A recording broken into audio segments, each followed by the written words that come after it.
Many families are still recovering from the recent devastating floods across Siouxland tonight. As KTIV's Connor Trett reports, one Jefferson, South Dakota family says they are forced to start over after floodwaters took their home. I've lived in this house all but 18 months of my life. It's hard because there's a lot of memories here. Judy and David Oberg recount the floods that swept through southeast South Dakota.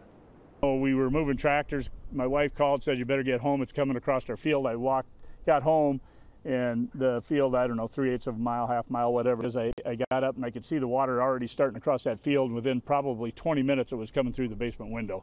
The last big flood that Siouxland experienced was back in 2014, and this shed that we're in was actually built right before that flood. David actually put a nail in his beam to commemorate the height of that flood water. It comes up to 27 inches off the ground. However, this last flood, the water level came all the way up 33 inches above that nail, so 60 inches or 5 total feet of water came through the property.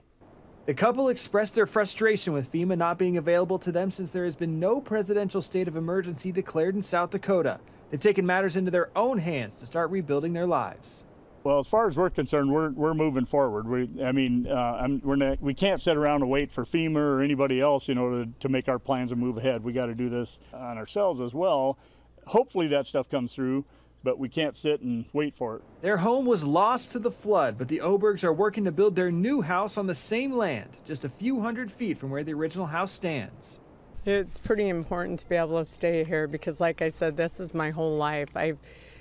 All the memories from when I was a little girl and, growing up, and my brothers and my family and my kids, and it's just everywhere you look, it's memories. So it's pretty important to come back here and stay here.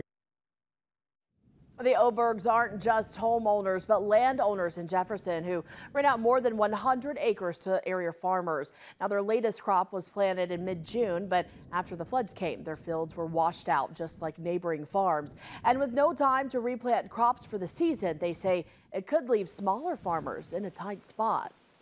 They won't have that crop, and they still got payments to make. They got combines and tractors and, land rent and all the taxes and everything else, so it's definitely going to hurt them.